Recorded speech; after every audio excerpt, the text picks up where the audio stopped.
Is the soup ready yet, Mother? Almost. The carrots need a little longer. Imagine a place so cold, so isolated, that survival itself is a daily miracle. For thousands of Afghan Hazara families, this isn't imagination, it's their reality. They're living through one of the world's harshest mountain winters, not in warm houses, but in caves and crumbling mud huts. This isn't a story from a history book. This is happening right now. And today, we're going to take you there to understand how they endure the unimaginable. The mountains of central Afghanistan are breathtakingly beautiful. But in winter, they become a fortress of ice and snow. Temperatures here can plummet to -30 degrees Celsius, or ebon colder. For the Hazara families who have taken refuge in these remote areas, every sunrise is a victory against the biting cold. Their homes are often little more than cavities carved into the mountainside, or ancient mud structures that offer minimal protection from the elements. Let's meet Fatima. She's a mother of 4. Her home is a single-room mud hut, its walls cracked by years of harsh weather. The wind howls through the gaps, a constant, chilling reminder of the battle they face. "The cold is in our bones," she tells us, her breath forming a cloud in the air. "We burn whatever we can, fine-dried shrubs, animal dung just, to keep the children from freezing. But it's never enough." Her story is echoed across these mountains. Families huddle together, sharing body heat, their faces illuminated by the faint glow of a small, smoky fire. To children wrapped in layers of thin, worn-out clothing, rarely venture outside. The snow is often too deep, the air too cold for their small bodies to handle. Playgrounds are replaced by the cramped, cold confines of a cave. Why are they here? The Hazara people, a historically persecuted ethnic minority, have faced immense hardship. Many fled their homes in other parts of the country, seeking safety, only to find themselves trapped in this high-altitude struggle for survival. They are resilient, but resilience has its limits when faced with constant hunger and relentless cold. Food is another daily battle. The summer's meager harvest of potatoes and wheat has to last the entire winter. Rations are stretched thin. A typical meal might be just a piece of dry bread and some tea. Malnutrition is rampant, especially among children and the elderly. Their immune systems are weak, making them incredibly vulnerable to illnesses that a simple blanket or a warm meal could help prevent. We spoke to an elder, Rahim, who has lived in these mountains his entire life. He looks out at the snow-covered landscape, his face etched with the lines of countless harsh winters. "We are a forgotten people," he says quietly. "The world moves on, but we are stuck here.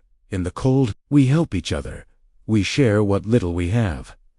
That is the Hazara way. It is our spirit that keeps us warm when the fire goes out. And that spirit is truly remarkable. In the face of such adversity, you still see moments of community and hope. Neighbors check on each other, sharing a handful of flour or a few pieces of wood, a shared story, a quiet song, a prayer. These are the things that fuel their endurance. They are not just surviving, they are holding on to their humanity in the most inhumane conditions. But their spirit alone cannot fight frostbite, nor can it fill empty stomachs.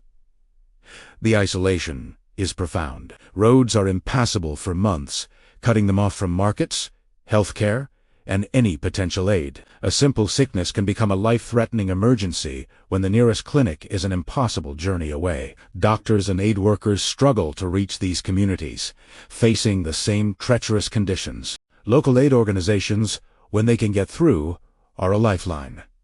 They bring blankets, high-energy biscuits, and fuel. But the need is overwhelming, far greater than the resources available. Every blanket, every bag of flour is a drop in an ocean of need. The aid workers themselves are heroes, risking their own safety to deliver a glimmer of hope. Looking at the children, you see both the toll and the unyielding hope of the future. You see it in the eyes of a young boy named Ali, who draws pictures on the frosty mud wall of his cave. He draws a sun, a warm house, a field of green. He dreams of a life beyond this cold, a life where he can go to school without his feet turning numb, a life where his little sister doesn't cry from hunger.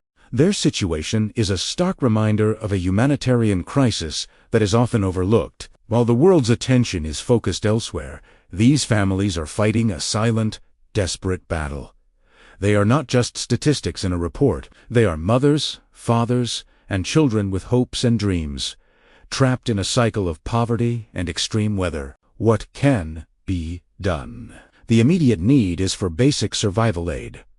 Food, warm clothing, blankets, and fuel. These are the essentials that can mean the difference between life and death during these brutal winter months. In the long term, sustainable solutions are needed to help these communities build more resilient lives. This includes better housing, access to education and healthcare, and opportunities for economic development so they are not so vulnerable to the whims of nature and conflict. As the sun begins to set, casting long blue shadows across the snow, the temperature drops rapidly. The families retreat into their shelters for another long, cold night. Their courage is humbling. They face the darkness with a strength that is hard to comprehend, holding on to the hope that tomorrow might bring warmth, that the world has not entirely forgotten them. Their story is a powerful call to action. It's a call for compassion, for awareness, and for help. We cannot let their struggle remain invisible. We have a responsibility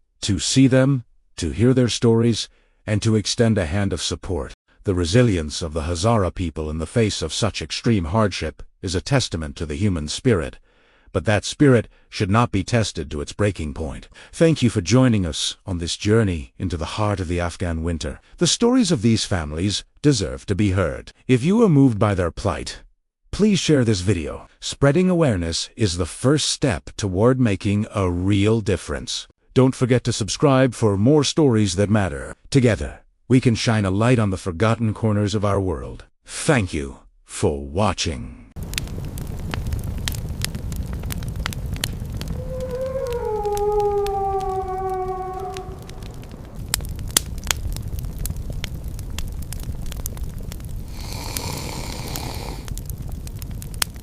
Here is the warm tea, children. Be careful, it is hot. Thank you, Mother.